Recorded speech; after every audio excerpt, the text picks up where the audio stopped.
And if I may read the list जो अखबारात में report हुई है, वो कहते हैं जी जेल जराए का कहना है कि इमरान खान को अडयाला जेल में वॉक करने के लिए ज्यादा जगह, वर्जिश के लिए एक्सरसाइज मशीन, बेटों से बात, वकीलों से मिलने की इजाजत, टीवी, चारपाई, मैट्रेस, कुर्सी, मेज, अखबार, किताबें, attach bath, 6 doctor, 3 male nurse, एक मुशक्कती भी दे दिया गया है। तो कोई, ये ठीक है जी, कोई गिला तो नहीं है, चीजें तो सारी पूरी हो गई हैं खान साहब की, क्योंकि पीटीआई की तरफ से एक नैरेटिव आता है लगातार। जी फरमाइए। जी मैं मिलने जा रहा हूँ इस जुमेरात को, तो मैं फिर कंफर्म कर सकूंगा कि ये जो फैसिलिटीज़ कह रहे हैं ये फराहम कर दी गई हैं। अगर कर दी गई हैं तो बड़ी खुशी की बात है, लेकिन अभी तक चूंकि मुझे मेरी मुलाकात नहीं हुई, तो ये कंफर्मेशन तो मैं परसों ही दे सकूंगा। सही। और ये जो इलेक्शन कमीशन ऑफ पाकिस्तान का स्टेटमेंट है जी कि इंतखाबात वक्त पर होंगे, पाकिस्तान पीपल्स पार्टी भी एक पोजीशन ले रही है इंतखाबात के हवाले से।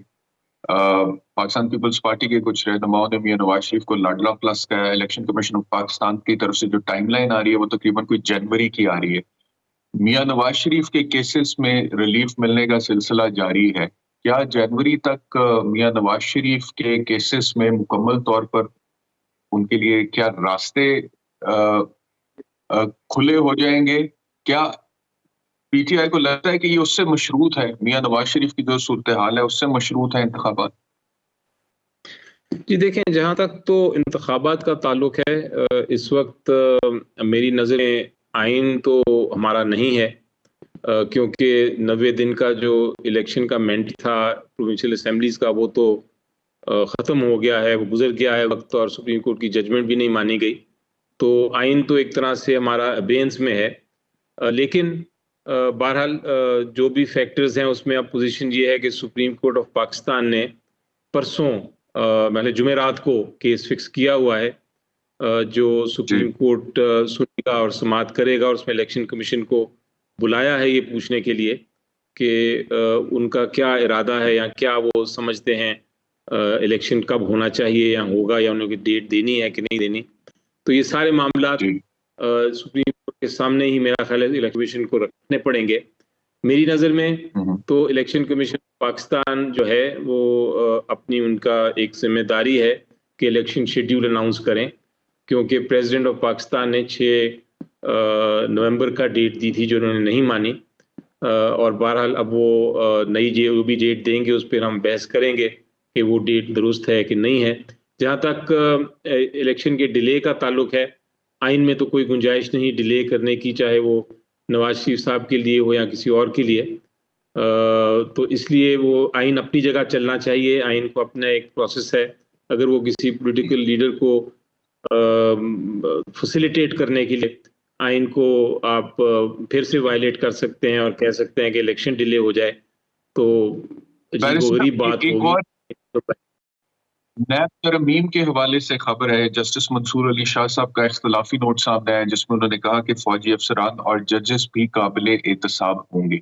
अब ये जो फैसला एक सुप्रीम कोर्ट का आ चुका है, खबर ये भी है कि इसके खिलाफ एक और बेंच भी बन चुका हुआ है। तो पाकिस्तान तहरीक इंसाफ क्या भरपूर तरीके से इस फैसले का दिफा करने जा रही है सुप्रीम कोर्ट में? ये देखिए, ये केस एक्चुअली पीटीआई ने ही फाइल किया था, और ये कहा था कि जो तरामीम हुई ये चूंकि ख़ास लोगों की मदद करने के लिए की गई हैं, इसलिए ये नैब में अमेंडमेंट्स दुरुस्त नहीं, और उसको एक 3 मेंबर बेंच बना था, उसने सुना था, और 2 मेंबर्स ने फैसला किया था कि ये कानून जो है वो दुरुस्त अमेंडमेंट नहीं है। लेकिन मंसूर अली शाह का शायद अभी डिसेंटिंग नोट आया है, उन्होंने कहा है कि ये नैब कानून की जो तरामीम है वो पार्लियामेंट का हक है। उसके खिलाफ चूंकि नया कानून आया है कि अगर आपकी आर्टिकल 184(3) के तहत कोई जजमेंट आए तो उसकी अपील एक लार्जर बेंच को हो सकती है। तो 5 मेंबर बेंच बना है जो अब समाअत करेगा इस केस की। एक तरह से पूरी केस की वापस बहस होगी। इसकी अपील चूंकि है, ये रिव्यू नहीं है, ये अपील है, तो अपील में गुंजाइश होती है कि आप असर नौ बहस करें, और वो बहस जो जो अपेलेंट है कि जो हुकूमत है वो पहले करेगी, और उसके बाद पीटीआई के बुला करेंगे, और भरपूर उसकी डिफेंस पेश करेंगे और फुल बेंच का क्या फैसला है वो फिर देखेंगे हम कि क्या फैसला करते हैं। ठीक है।